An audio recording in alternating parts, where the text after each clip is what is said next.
गुरु भगवान को नमन है। गुरु भगवान के शुक्राने हैं।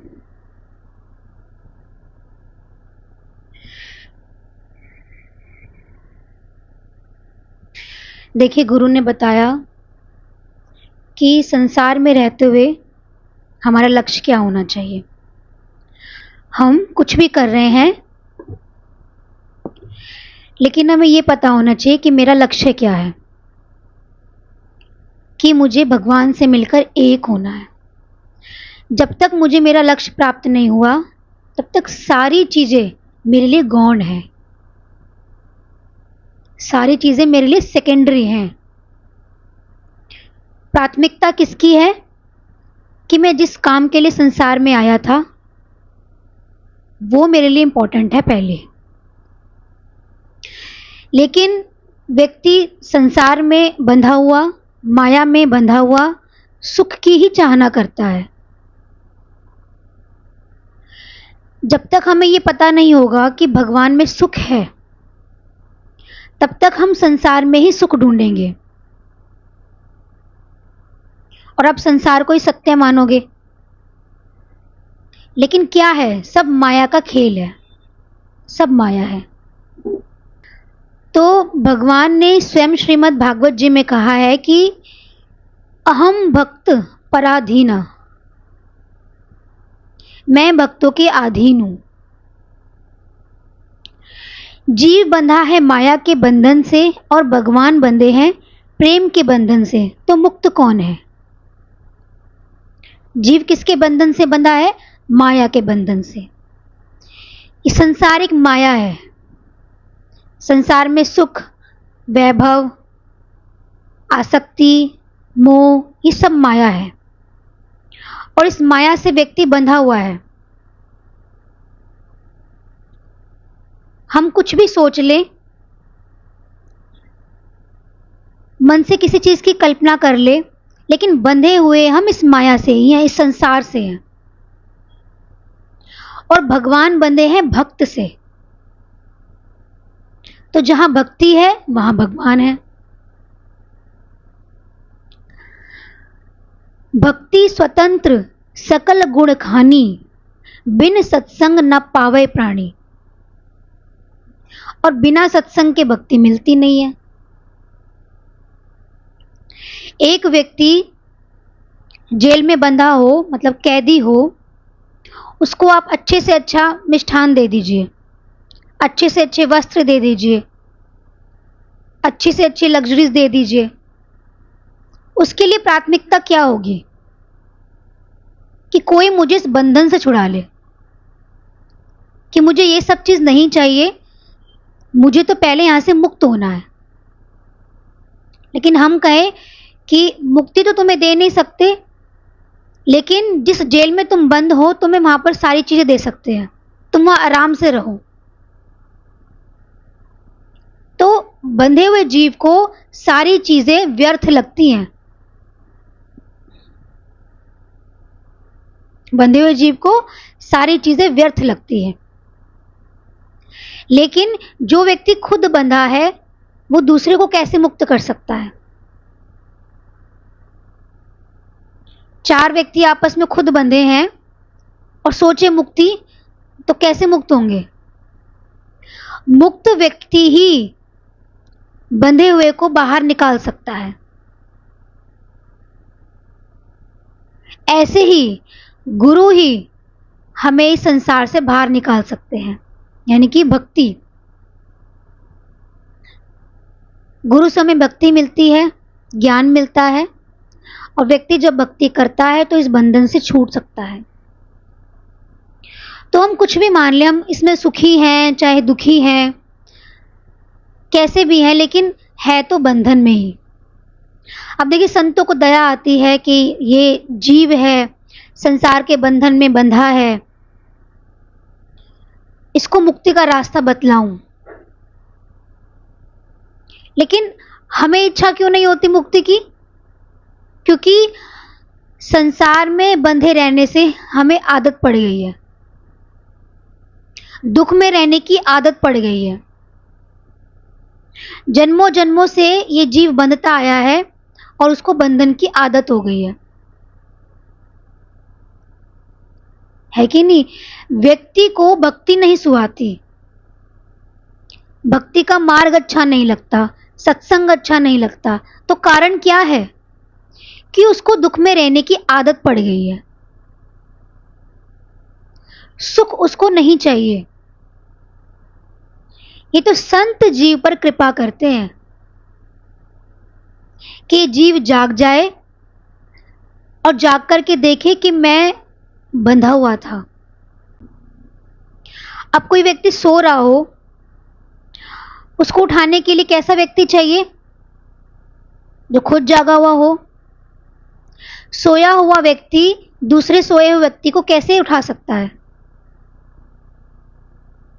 तो संसार में हर व्यक्ति सोया पड़ा है और कैद है, इस माया में कैद है। हम जगा नहीं सकते किसी को।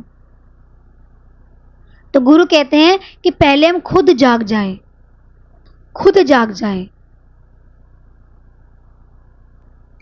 देखिए, चलो सुख पाने का प्रयास तो हम करते हैं कि हमें इसी चीज से सुख मिले। सुख की प्राप्ति हम सब चाहते हैं, ठीक है ना? और सुख के लिए व्यक्ति साधन भी जुटाता है। कभी किसी ने दुख के लिए साधन जुटाए हैं कि दुख हमारे जीवन में आए? किसी ने दुख पाने का प्रयास किया है? फिर भी आता है, फिर भी आता है ना। और सुख भी हमारे जीवन में आता है, तो हम उसके लिए प्रयास क्यों करते हैं? जब दुख बिन बुलाए आ जाता है, उसके लिए हमें कोई प्रयास नहीं करना पड़ता और सोचते हैं कि ये ना आए। तो सुख के लिए इतनी मेहनत क्यों करते हैं हम? सुख भी हमारे बिन बुलाए ही आ जाएगा, लेकिन हमारी सोच है ना कि दुख आ गया, दुख में मैं दुखी होऊंगा, तो सुख की इच्छा करूं, दुख में बैठकर सुख की इच्छा करूं। कर्म प्रधान विश्व करी राखा, जो जस करे तस फल चाखा। तो देखिए, ज्ञान और भक्ति तो बाद में आते हैं, उससे पहले आता है कर्म। आपने कैसा कर्म किया? हमारे कर्म की रूपरेखा क्या है? व्यक्ति जब गुरु के पास आता है तो कहता है मुझे ज्ञान चाहिए, मुझे भक्ति चाहिए, लेकिन उससे पहले आपकी जो फाइल खोली जाएगी वो किसकी खोली जाएगी? कर्मों की। तो ज्ञान और भक्ति जिस पेज पर है, उससे पहले जो फाइल खुलती है हमारी, वो कर्मों की है। पहले कर्मों की फाइल खुलेगी, हमारे कर्म देखे जाएंगे कि हमने कैसे कैसे कर्म किए हैं। कहते हैं ज्ञान और भक्ति तो बाद में आपके जीवन में आएगी, कर्म सुधारने का मार्ग तो ढूंढो, कर्म सुधारने के लिए प्रयास तो करें। सुख और दुख की इच्छा में हमने जीवन निकाल दिया, लेकिन कर्म तुम्हारा अच्छा हुआ ही नहीं। कर्म कैसे अच्छा होगा? तो ये तो संत की दया होती है, गुरु की दया होती है कि हमारे कर्म को साफ करने के लिए, कर्म को अच्छा बनाने के लिए जीव को भक्ति के मार्ग पर लगाते हैं। तो जब तक मन मोह, माया, आसक्ति, अहंकार, द्वेष, ईर्ष्या इन सब से भरा है, तब तक हमें सुख नहीं मिल सकता। सुख की चाहना, देखो सबको पता है सुख परमात्मा में है, भगवान में है, पता है हमें खाली, लेकिन हमें अनुभव नहीं है। शास्त्रों से हमने ज्ञान लिया, भगवान के प्रेम का ज्ञान लिया, गुरु से हमने ज्ञान लिया, लेकिन अनुभव जब तक नहीं हुआ तब तक आप उसकी अनुभूति कैसे करेंगे? सुना ही ना हमने, खाली अनुभव नहीं किया। अनुभव एक व्यक्ति कर ले तो क्या फिर वो उससे विपरीत कुछ और चीज में सुख ढूंढेगा? नहीं ढूंढेगा। अनुभव नहीं करता तभी संसार में सुख ढूंढता है। ये हमारे मन की पहचान है। इसलिए गुरु कहते हैं कि पहले भक्ति इतनी करो कि आपके मन को अनुभव हो भक्ति का, प्रेम का, और जिस दिन ये मन अनुभव करने लग जाएगा, उस दिन स्वतः ही भक्ति में डूब जाएगा। प्रयास करने की आवश्यकता ही नहीं है। सुख अपने आप ही उसको प्राप्त हो जाएगा। बाकी सब चीजें भगवान ने रखी हैं, उन सब में सुख नहीं है। अभी बताया ना, क्या बताया? एक टेबल पर बहुत सारी चीजें रखी हैं और उन पर सब पर कोटिंग हो रखी है। किसकी? चांदी की कोटिंग हो रखी है। और जैसे ही आपने हाथ डाला, वो सारा आपका हाथ विष्ठा में भर गया। तो संत जब इतनी बड़ी बात हमें बता रहे हैं, फिर हमारा मन क्यों संसार के इस अंधकार में, इस दुख में सुख की इच्छा करता है, जहां पर सुख है ही नहीं? तो संसार में चाहे सुख आए चाहे दुख आए, हमारे मन में इच्छा नहीं होनी चाहिए कि सुख क्यों आया और दुख क्यों आया। सुख क्यों आया ये तो हम क्वेश्चन करेंगे नहीं, दुख क्यों आया ये क्वेश्चन हमारा जरूर होगा। अब बताया ना, भक्ति और ज्ञान से पहले कर्म है और परम सुख तो बाद में है। तो अब हमें इस पे दृष्टि डालनी है कि मुक्त कौन है। जीव भी मुक्त नहीं है, वो माया से बंधा है। और भगवान किससे बंधे हैं? भगवान भक्त से बंधे हैं। तो देखिए, भक्ति स्वतंत्र है। भक्ति स्वतंत्र है, भक्ति किसी से बंधी हुई नहीं है। अगर जीव के मन में भक्ति का भाव आ जाए तो मुक्ति का रास्ता खुल सकता है। भक्ति से मुक्ति, भक्ति से मुक्ति।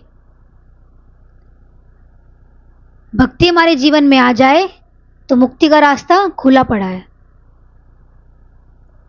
देखिए, हम संतों के पास जाते हैं, कुछ चीजें हमारी किताबी ज्ञान की तरह होती हैं, कुछ हमारे थोड़े बहुत अनुभव की तरह होती है, लेकिन ट्रांसपेरेंट नहीं होती, आर पार नहीं होती। या तो व्यक्ति संसार में ज्यादा झुका हुआ होगा, है कि नहीं, तो वो भगवान का अनुभव नहीं कर सकता, या परमात्मा में इतना लीन होगा कि संसार उसे छू नहीं सकता। तो परमात्मा में जो व्यक्ति लीन है, आप उससे नहीं समझ पाएंगे, वो क्यों आपको समझाएगा। और संसार में जो व्यक्ति लगा ही पड़ा है, उसके अंदर इच्छा क्यों होगी कि मैं इस सुख की तरफ जाऊं। तो ज्ञान तो हमें मिला, लेकिन जब तक वो ट्रांसपेरेंसी हमारे माइंड में नहीं होगी, तब तक हम इस सत्य को जान नहीं पाएंगे। यानी कि खुद का दिमाग खुलना बहुत जरूरी है, खुद के अंदर भक्ति आनी बहुत जरूरी है। गुरु के ओरे में हम भक्ति करते हैं, तीर्थ के ओरे में हम भक्ति करते हैं, लेकिन जब तक उस ओरे का प्रभाव मेरे भीतर तक नहीं जाएगा, तब तक हमें सुख की अनुभूति नहीं हो सकती। जैसे कृष्ण के प्रेम की अनुभूति के लिए मीरा के पास जाना पड़ेगा। अब कृष्ण भगवान के प्रेम की हमें अनुभूति करनी हो, कैसा था उनका प्रेम, तो उसके लिए हमें ऐसा भक्त चाहिए जिसने उस प्रेम को अनुभव किया हो।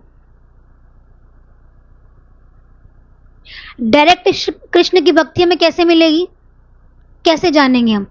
सुना हमने, पढ़ा हमने, शास्त्रों से हमें ज्ञान मिला, लेकिन अनुभूति नहीं हुई। जैसे कि एक बच्चे को समझाया गया कि ये एप्पल है, उसने सोचा कोई एप्पल हो सकता है, फिर टीचर ने उसको फोटो भी दिखा दी कि एप्पल है, रेड कलर का है, शेप ऐसी है उसकी, ठीक है, इसका रस मीठा होता है, खाने में मीठा होता है। अब उसको ये तो समझ में आ गया कि कुछ इस तरीके का एप्पल होता है। और मान लो वो बच्चा एक दिन मार्केट में गया और उसको दूर से एप्पल दिख गया। अब वो जान तो गया ये एप्पल होता है, लेकिन कहते टीचर ने कहा था इसका रस मीठा होता है, अब देख करके उसका रस का पता कैसे चले। जब तक वो घर में लाएगा नहीं, काट के खाएगा नहीं, तो उस रस का पता कैसे चले? हमारे लिए भी परमात्मा क्या है? एक मूर्ति है। हमने सुना, हमने पढ़ा और दूर से हमें दिख गया मंदिर में, अरे इन भगवान के बारे में तो हमने पढ़ा, सुना, भगवान ऐसे होते हैं, भगवान ऐसे होते हैं, मीरा ने भगवान का प्रेम ऐसे पाया, ऐसे पाया। सुना ही तो हमने, अनुभूति तो नहीं की, अनुभव तो हमें नहीं हुआ। तो फिर सच्चा प्रेम मेरा कहाँ हुआ? कैसे हुआ सच्चा प्रेम? समझ रहे हैं ना इस बात को? गुरु ने हमें जो ज्ञान दिया उसमें हमने अनुभूति ले रहे हैं बस, ठीक है, वो मानसिक अनुभूति है, मन की है, खाली शब्दों की है। मीरा ने पद गाए भगवान के, मीरा ने भगवान का भजन भी गाया, मीरा को अनुभूति हो रही थी तो मीरा ने अपने प्रेम रस को प्रकट कर दिया। लेकिन जो व्यक्ति सुन रहा है, जो व्यक्ति सुन रहा है, जब तक उसको उस चीज का अनुभव नहीं हुआ तब तक वो सुख कैसे प्राप्त कर सकेगा? वो सुख कैसे आएगा उसके अंदर? इसलिए खाली शब्दों से, गाने से, बताने से, डिस्कस करने से अनुभव और अनुभूति हमें नहीं हो सकती। अनुभूति से ही अनुभव बनता है, तो अनुभूति होना बहुत जरूरी है। एक लड़की जब मां बनती है तभी उसको अनुभूति होती है कि मां का प्रेम क्या होता है, मां का वात्सल्य क्या होता है। उससे पहले वो मां का प्रेम नहीं समझेगी। मां सुबह उठकर कितना काम करती है, कितना लगती है, लेकिन उसको फीलिंग थोड़ी ना आएगी। उसको फीलिंग कब आएगी? जब वो खुद मां बनेगी और एक बच्चे के लिए उस कर्म को करेगी, जागेगी रात रात भर, उसको भोजन पका के देगी, उसकी सारी जिद को सहन करेगी, उसके सारे गुस्से को सहन करेगी, तब समझ में आएगी कि एक मां की करुणा क्या होती है, एक मां का प्रेम क्या होता है। ऐसे ही जब तक हमने भगवान के प्रेम का अनुभव नहीं किया, उस भक्ति को हृदय में धारण नहीं किया, भक्त नहीं बने, तब तक हम भगवान से मिले नहीं हैं। अपने आप से प्रश्न करें कि क्या मुझे भगवान मिल गए? क्या मुझे भगवान की अनुभूति अंदर हो गई? जिसको हुई उसने गाया, वो रुका नहीं, वो चलता ही चला गया, वो गाता ही चला गया, वो समझाता ही चला गया। और एक व्यक्ति कल्पनाओं में है,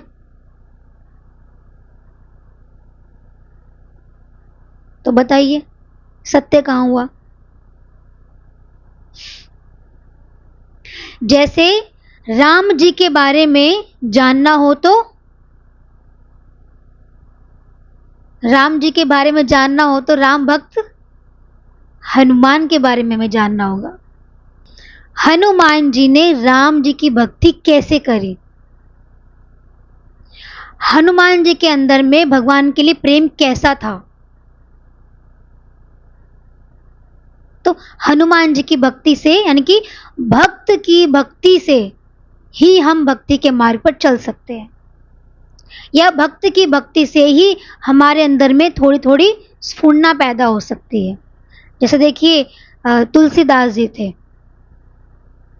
तुलसीदास जी जिन्हें सुना भगवान के बारे में, अब उनको क्या लगा कि भगवान होते हैं, मेरे इस दुख को समझने वाले भगवान हैं, मेरी इस पीड़ा को समझने वाले भगवान हैं। समझा उन्होंने, लेकिन भगवान उन्हें मिले नहीं थे। लेकिन संतों के मुख से भगवान के बारे में सुनने के पश्चात किसमें लग गए? नाम जप में लग गए। अपना दुख सुख पीड़ा सब भूलकर भक्ति में लग गए। तो संत की कृपा से प्रकट हुई हृदय में भक्ति,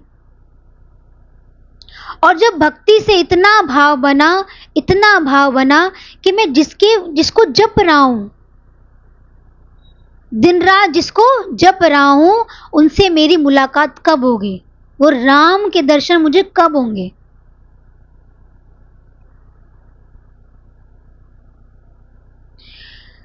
तो इसलिए दोनों के बीच में क्या जरूरी है? भक्ति। इसलिए इस संसार में भक्ति और भगवान का प्रमाण भक्त हैं। अगर भक्ति का प्रमाण हमें चाहिए, भगवान के प्रेम का प्रमाण चाहिए, तो कौन है? वो भक्त है। भक्त से भक्ति प्रकट होती है। हमें कैसे पता चलेगा कि भगवान के प्रेम की अनुभूति कैसी होती है? कैसे पता चलेगा? आप मंदिर में बैठे हो या किसी ऐसी जगह पर बैठे हो, वहां पर खूब अच्छे अच्छे भजन चल रहे हैं, खूब ऐसा अच्छा वातावरण है और ज्ञान चल रहा है, कथा चल रही है और आपकी आंखों से अश्रुधारा बहने लगी। अब देखिए, भगवान के प्रेम की बात करने मात्र से आपका जो दिल है वो क्या हुआ? उसमें स्पंदन पैदा हुआ और आपकी आंखों से अश्रु बहते चले गए। तो कोई व्यक्ति अगर आपको देखे तो वो क्या कहेगा? कि इसके हृदय में प्रेम जाग रहा है। अब वो प्रेम है या नहीं जानते नहीं, क्योंकि हर व्यक्ति देखिए प्रेम से नहीं रोता है ना। कथा में अलग अलग कैटेगरीज के लोग होते हैं। कोई कथा के भाव से रोता है। अब देखिए, मूवी में सीन चल रहा हो बड़ा इमोशनल, तो भी व्यक्ति रोता है, क्योंकि वो उस भाव से जुड़ गया। ठीक है ना। कोई व्यक्ति अपने दुख को देखकर रोता है कि मेरे जीवन में इतना दुख है, सही कह रहे हैं, संभालने वाले हमें भगवान है। लेकिन जिस माध्यम से कथा कही जा रही हो, या जिस कथा का जो माध्यम है कहने का, वो है भक्ति प्रकट करना, और वो क्षणिक है, तो देखिए हमने उसका सुख नहीं लिया, क्षणिक सुख आया हमारे जीवन में और हम भाव विभोर हो गए। लेकिन अगर आपके हृदय तक वो गई है तो आपका जीवन चेंज हो जाएगा, आप भक्ति के मार्ग पर अग्रसर हो जाएंगे। कहते हैं ना, लाइफ चेंजिंग वीडियोस। तो वही चीज है कि किसी ने सुनी और उसके जीवन में परिवर्तन हो गया। तुलसीदास जी ने भगवान के बारे में सुना और उनके जीवन का परिवर्तन उस दिन से ही शुरू हो गया। संसार का पथ कब भक्त का पथ बन गया पता भी नहीं चला। उनको नहीं पता थी कि भगवान का मार्ग क्या होता है, दीक्षा क्या होती है, शिक्षा क्या होती है। सब गुरु ने सिखाया, गुरु से प्राप्त हुआ। तो इसलिए इस संसार में भक्ति और भगवान का प्रमाण भक्त है। आत्मा और परमात्मा के मध्य जब महात्मा आते हैं, उस दिन बात बनती है। हम सबको पता है हमारे भीतर आत्मा है, और हमें यह भी पता है कोई परमात्मा भी है, और एक दिन इस आत्मा को परमात्मा से मिलना है। लेकिन बात कब बनेगी? जब कोई मिलाने वाला खड़ा होगा, जब कोई महात्मा, गुरु, संत हमारे जीवन में आ जाते हैं, मीडिएटर बनकर, कि जो हमारा रिश्ता भगवान से करवाते हैं। अब संसार में किसी को एक लड़की पसंद हो, ठीक है ना, कोई फैमिली फंक्शन में गए, किसी की लड़की पसंद आ गई।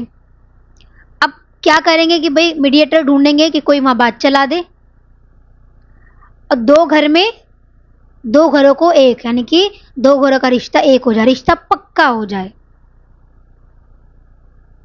सेम यही चीज है, हम भी संसार में भूले और भटके, भगवान से भूले, संसार में तो भटके नहीं है, संसार में तो हम खाली, बताया ना, विष्ठा में हाथ डाल रखा है और सुख की अनुभूति करते हैं।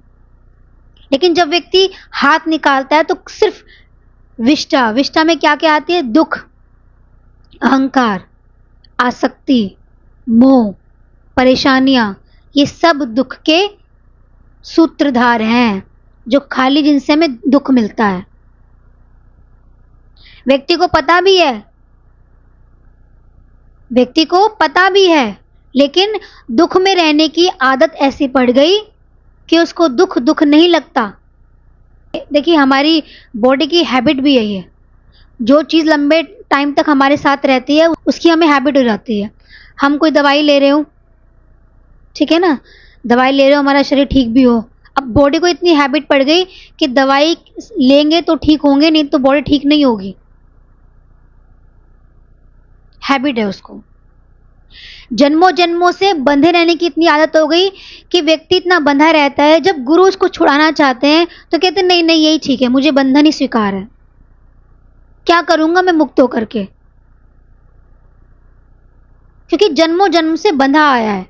अब देखिए, हम एक जीव को भी बांध देते हैं और बंध जाता है, क्यों? क्योंकि उसको जन्मों जन्म से हैबिट है बंधने की।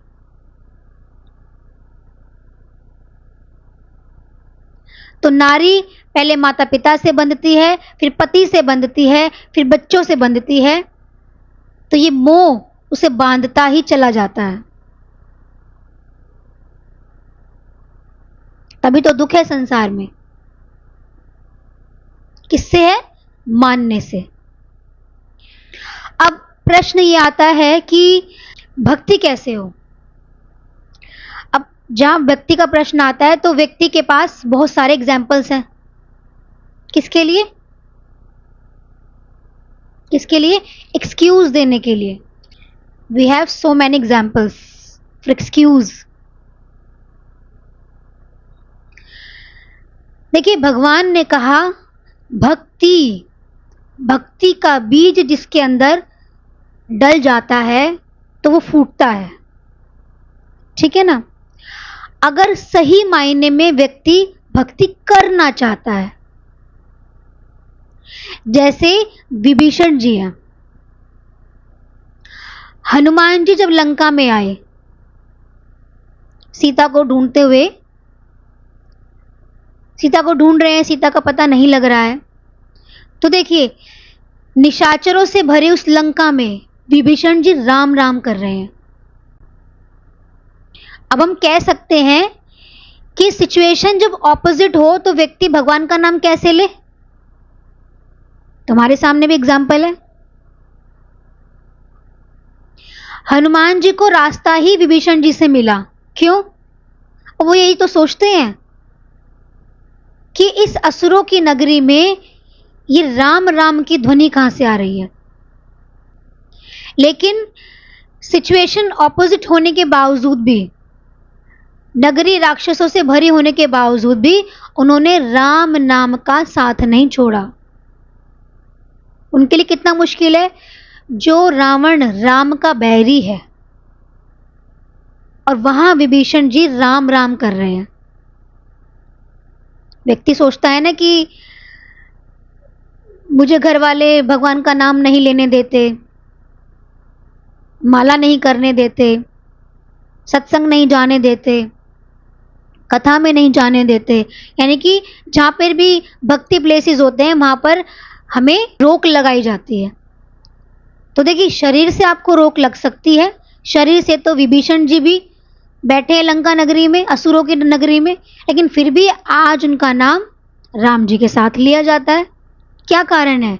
क्योंकि अंदर से वो भक्ति राम की करते हैं।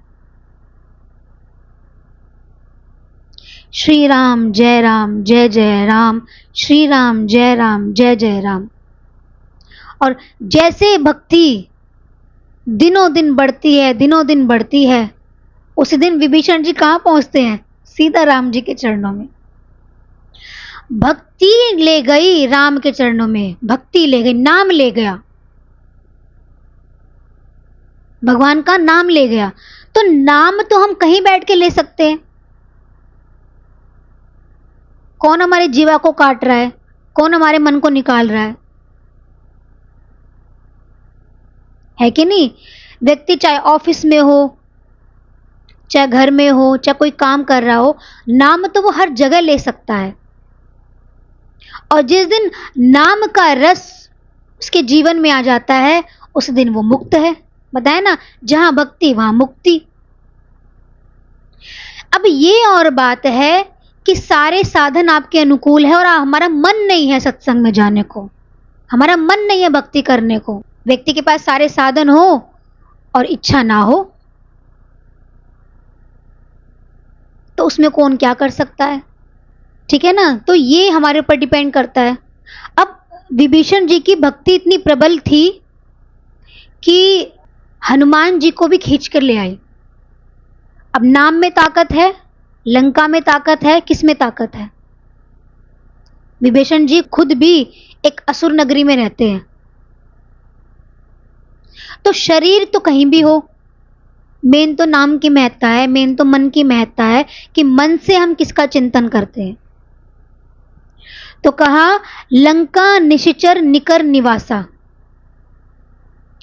तो लोग प्रश्न करते हैं कि घर के लोग भक्ति करने नहीं देते, भजन नहीं करने देते, तो आप ये विचार करना कि आप लंका में बैठे हैं।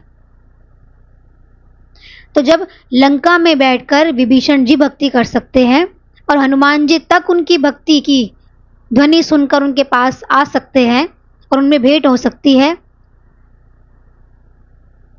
तो हम तुम क्यों अछूते हैं इससे? जिस दिन हमारी भक्ति का औरा ज्यादा हो जाएगा, कोई ना कोई भक्त आपके आसपास जरूर आएगा, उस बंधन से मुक्त कराने। अब भगवान राम तो नहीं आए, कौन आए? भगवान के भक्त। तो भक्त से ही रास्ता मिलता है।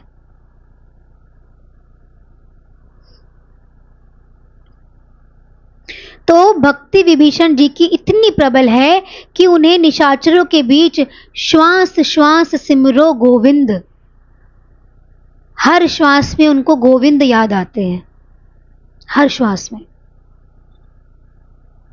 इसलिए संसार में जितने भी लोग हैं, हमारे आसपास जो भी लोग हैं, अगर कोई भक्ति में नहीं लगा तो वो निशाचर ही है। जो केवल अपने सुख के लिए जिए, जो केवल अपने स्वार्थ के लिए जिए और जो अपने सुख के लिए किसी का अहित करे, वो निशाचर ही है। संत, भक्त, गुरु कभी अपने स्वार्थ के लिए नहीं जीते। दूसरों के सुख की इच्छा, जीव के कल्याण की इच्छा उनके हृदय में सदा रहती है। अब हमारे हृदय में क्या रहता है? मैं सुखी हूं या सब सुखी हैं, सबको देखकर मैं सुखी हूं, या भगवान मेरे जीवन में सुख पैदा करे तो ही मैं सुखी हूं, या मेरे जीवन में दुख है मैं दुखी हूं, या संसार में हर व्यक्ति किसी ना किसी से दुखी है तो भगवान में चलूं। तो कहा सिमरिए नाम रूप बिन देखे, कौड़ी लगे ना दाम, नाम के बहाने खिंचे आएंगे एक दिन प्रभु श्री राम। सिमरन नाम रूप बिन देखे।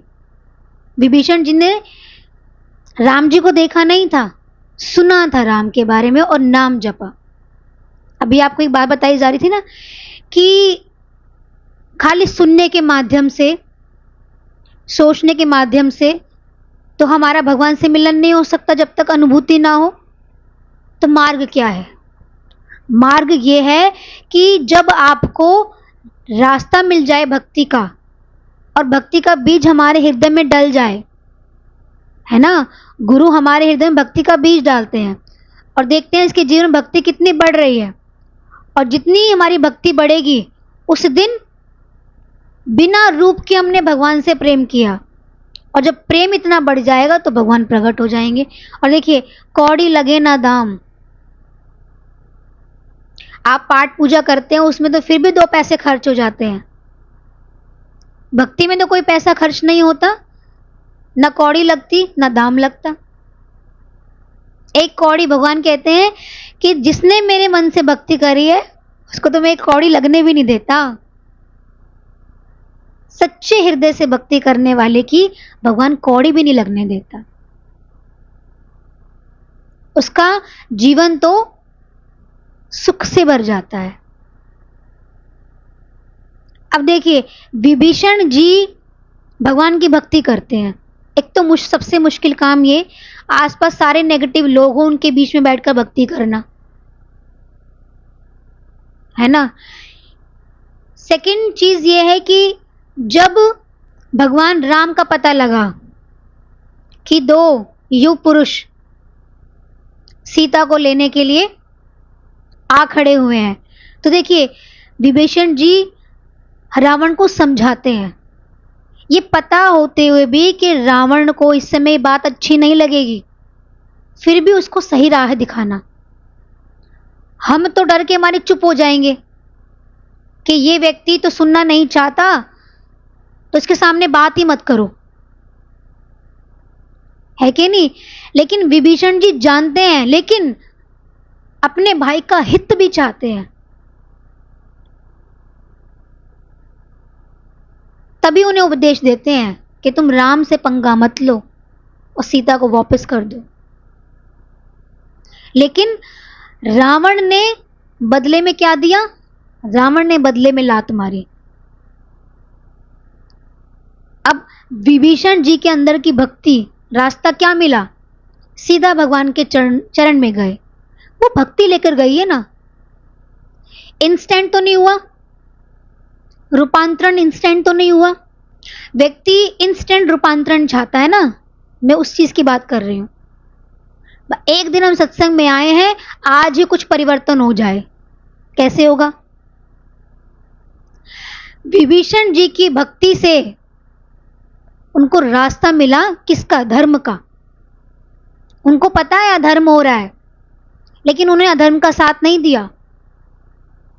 अधर्मियों के बीच में बैठकर तो भक्ति करी, और जब लात लगी तो सीधा भगवान के पास पहुंच गए, डरे नहीं, क्योंकि उनको पता था कि जो भक्ति मेरे हृदय में है उसका मार्ग केवल राम है।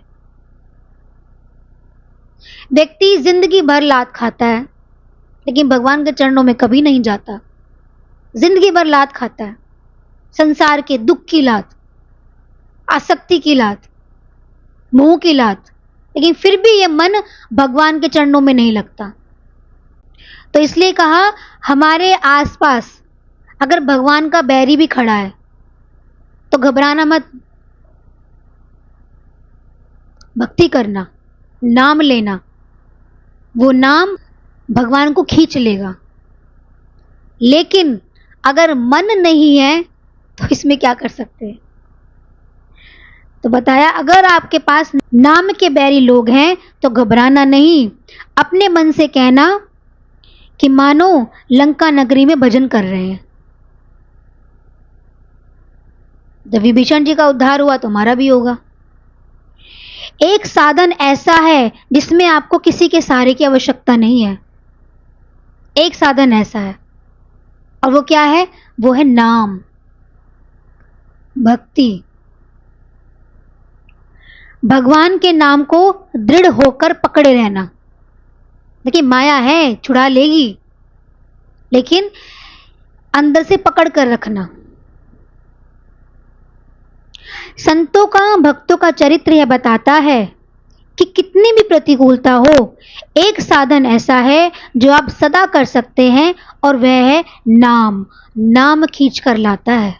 या तो नाम भक्त को खींच कर ले आएगा, या तो भगवान को खींच कर ले आएगा। या तो आपके सामने कोई भक्त ऐसा आ जाएगा जो आपको भगवान की राह दिखाएगा, गुरु जीवन में आ जाएंगे, संत जीवन में आ जाएंगे, क्योंकि उनके जीवन में भक्ति होती है, प्रकट होती है। ठीक है ना। आपको पैसे की जरूरत हो और एक व्यक्ति आपके सामने आए और आप अपनी इच्छा प्रकट भी कर दे, लेकिन जब उसकी जेब में पैसा ही ना हो तो आपकी हेल्प क्या करेगा वो? अब आप किसकी तरफ देखेंगे कि जिसकी जेब फुल हो, आपको पता है ये धनी है, ये व्यक्ति मुझे धन दे सकता है, ये मेरी मदद कर सकता है। लेकिन जिसकी जेब खुद ही खाली हो, वो दूसरों की मदद कैसे करेगा? तो ऐसे ही भक्त के हृदय में ही भक्ति प्रकट होती है, तो भक्त ही भगवान की राह पर हमें लेके जा सकते हैं। तो कबीर जी कहते हैं कि बहुत सुख में भी भजन नहीं होता। देखिए बहुत अच्छी लाइन है, जो सुख में सुमिरन करे तो दुख काहे को होए। अगर सुख में भी आपको भजन याद आ गया, भगवान का प्रेम याद आ गया, भक्ति आपकी जिंदा है, तो दुख आपको लगेगा ही नहीं। अगर दुख लग रहा है तो इसका मतलब है मैंने जीवन में सुख के लिए कभी भगवान की भक्ति करी नहीं। सुख मतलब सुख है भगवान, सुख की उपमा ही भगवान से दी गई है, भक्ति से दी गई है, संसार के सुख से नहीं दी गई। संसार का सुख तो लगता है लेकिन होता थोड़े ना है उसमें। क्यों? क्योंकि आप सुख की नगरी में जाओगे, सुख दिख रहा है, और सुख की नगरी में आपने प्रवेश कर किया, और जब किया तो क्या मिला? क्या मिला? दुख ही दुख मिला, तो सुख कहां था? और हमारे मन ने अनुभव भी किया, फिर भी ये चालाक मन अपने आप को प्रकट करने के लिए, अच्छाई दिखाने के लिए कहते नहीं कोई बात नहीं, ठीक है सब, ये तो अंदर से जानता कितना ठीक है। तो इसलिए भक्त के जीवन में भगवान बहुत अधिक सुख नहीं देते। अगर हमारे जीवन में थोड़ी चीजें हैं, थोड़ा सुख है तो ठीक है, ज्यादा सुख देंगे तो हम फंस जाएंगे माया में। बहुत संपत्ति नहीं देते, संपत्ति बहुत आएगी तो पैसे में लग जाएगा, है ना। संपत्ति रखी होगी, हमारा ध्यान संपत्ति की तरफ होगा, और संपत्ति ठीक ठाक होगी तो हम भजन करेंगे। तो इसलिए भक्त के जीवन से भगवान ये थोड़ी चीज भगवान एडजस्ट कर देते हैं कि मेरी भक्ति में लगा रहे। ज्यादा हो गई तो ये भक्ति के रास्ते से पथभ्रष्ट हो जाएगा। तो किसी ने भगवान के बारे में कहा है कि अगर ये खुश हो जाए तो कदा ही बख्श देते हैं, और नाराज हो तो बादशाही बख्श देते हैं, और अगर अपना बनाते हैं तो सब कुछ लूट लेते हैं। अब बताओ, फिर से बोलूं, अगर ये खुश हो जाएं तो कदा ही बख्श देते हैं, और नाराज हो तो बादशाही बख्श देते हैं, और अगर अपना बनाते हैं तो सब कुछ लूट लेते हैं। तो बताइए, भगवान जिसको अपना बनाते हैं कहते हैं उसका तो सर्वस्व अपने पास रख लेते हैं कि ये सिर्फ मेरी भक्ति करे। अगर आपके जीवन में ऐसी समस्या आ जाए तो समझ लेना भगवान की अथाह कृपा है कि अब इसका ध्यान सिर्फ मुझ पर रहेगा, सिर्फ मुझ पर। तो बहुत सुख होने पर भी व्यक्ति भगवान का नाम नहीं लेता। तो कहा, तुलसी पिछले पाप तेरे हरि चर्चा ना सुहाए। जिसको हरि चर्चा नहीं सुहाती, सत्संग नहीं सुहाता, इसका मतलब उसके पिछले पाप हैं, कि भगवान का नाम उसको सुहाता नहीं है। क्लब पार्टी में लगाने के लिए इंसान के पास खूब पैसा है, खूब पैसा है, लेकिन भगवान के लिए नहीं, बोरिंग सा लगता है, मन नहीं करता, मन ठहरता नहीं है, जाने का मन नहीं करता। क्यों? पिछले जन्म के पाप है ना। अब पाप कटेंगे भक्ति से, भक्ति को हृदय में हम धारण नहीं करना चाहते, क्योंकि सुनेंगे तो मन भक्ति की तरफ जाएगा। मन सुनना ही तो नहीं चाहता, क्योंकि मन को पता है कि मुझे भक्ति नहीं करनी, भक्ति से मेरा रूपांतरण हो जाएगा। और वो निशाचर जो हमारे अंतर में बैठा है, वो एक देवता रूप में परिवर्तित नहीं होना चाहता, सुख नहीं लेना चाहता, वो चाहता है कि इसके शरीर को दुख ही मिलता रहे। तो देखिए, आपका मन आपका बैरी है, शत्रु है, या आपका सगा है? जो मन आपको भगवान से दूर ले जाता है, वो मन आपका अच्छा कहाँ हुआ? तो इसलिए कहा ना कि जग बैरी होए तो कोई बात नहीं, भजन में मन लगा लेना, लेकिन जब मन बैरी हो जाए तब क्या करोगे? तब क्या करोगे? तब किसको दोष दोगे? तो जीवन में अगर पहली मुलाकात आपकी सुख से होगी तो वह भजन से होगी, क्योंकि सही मायने में अगर जीवन में सुख आएगा तो आपके जीवन में भक्ति आएगी। उससे पहले जो कुछ है सुख मत मानना। कहीं ना कहीं से अगर थोड़ा सुख आ रहा है तो संकेत है बड़े दुख का। राम राम करना, हे भगवान ये आ रहा है सुख, तेरा भजन ना छूट जाए, दुख ना जीवन में आ जाए। तो भक्ति को किसी की आवश्यकता नहीं, उससे श्रेष्ठ इस कलयुग में और कोई साधन नहीं। कुछ नहीं करना हमें, कुछ नहीं लगाना हमें, खाली गुरु के चरणों में बैठकर उस भक्ति को लेना है। और जिस दिन वो भक्ति हमारे हृदय में आ गई, परम सुख की प्राप्ति है। तो लगा लो हमने तो अभी अमृत चखा ही नहीं, तभी तो सुख नहीं हमारे जीवन में। तो व्यक्ति सुख मांगता है लेकिन डायरेक्शन गलत है। सुख भगवान में है और संसार में इच्छा करता है। भगवान कहते हैं इसमें सुख है, ये तो दुख का ही कारण है। संसार में दिख रहा है सुख लेकिन है नहीं, दुख का ही हाथ डालोगे तो विष्ठा के समान है। अब ये बात हमारे मन में पक्की हो जानी चाहिए, तभी हमारा मन परम सुख की तरफ चलेगा, निकलेगा। चिंता की बात तो तब है जब साधन हो और सत्संग में आने का मन ना करता हो। आपके पास सारे साधन है, कोई आपको रोकने टोकने वाला नहीं है, घोड़ा तांगा सब आपके पास तैयार है, लेकिन मन नहीं कर रहा। आज आलस सा आ रहा है, कुछ मन नहीं कर रहा। तो मन करता है भगवान में तो किसी बात की चिंता नहीं। घोर परिस्थितियों में भी साधन बन जाएगा, भगवान खींच लेंगे। पर यदि मन ऑपोजिट हो, आपका ही मन बैरी हो, तो कोई नहीं बचा सकता। इसलिए साधक सिर्फ एक बात का ध्यान रखे कि मन निर्मल रहे, पवित्र रहे, मन में विकार ना आए और मन भगवान के सम्मुख हो। गुरु के पास बैठकर, संतों के पास बैठकर, तीर्थों में बैठकर एक ही प्रार्थना करना कि हे भगवान मुझे आपके चरणों की भक्ति मिले, गुरु से ज्ञान मिले, भक्ति का मार्ग मिले, नहीं तो सब व्यर्थ है। अब देख लीजिए, हम जीवन में सुख की कामना करते हैं लेकिन सुख है कहाँ? हर व्यक्ति दुख से भरा पड़ा है, किसी के पास कुछ दुख है, किसी के पास कुछ दुख है। भक्तों को दुख इसलिए नहीं लगता क्योंकि उनके जीवन में भक्ति होती है, भक्ति से दुख का एहसास नहीं होता उनको, क्योंकि उन्होंने परम सुख को चख लिया।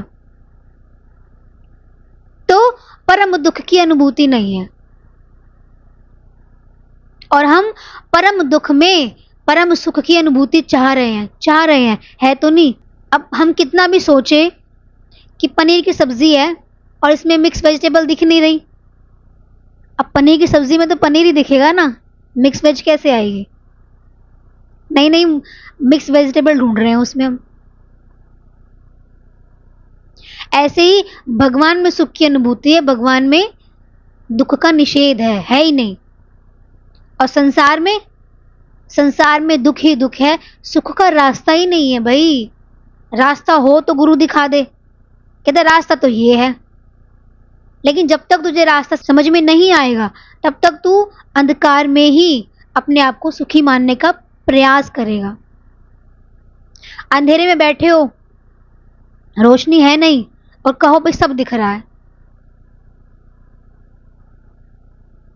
जैसे कई बार होता है ना, क्लास में बच्चे बैठे होते हैं और टीचर कहती है सब समझ में आ गया, समझ में आया नहीं आया, डर के मारे बच्चा क्या बोलेगा, हाँ सब समझ में आ गया, सब आ गया। अब घर पे जाकर खुद अभ्यास करेंगे भी क्या समझाया था, उस समय तो हाँ कर दी। सेम यही चीज हमारे साथ है। अगर हमें उस चीज का आभास नहीं है तो हमारा प्रश्न होना चाहिए, हमारी भक्ति बढ़नी चाहिए, हमारे जीवन में प्रेम को बढ़ाना चाहिए। हम प्रेम कैसे बढ़ाएं, सुख को कैसे प्राप्त करें?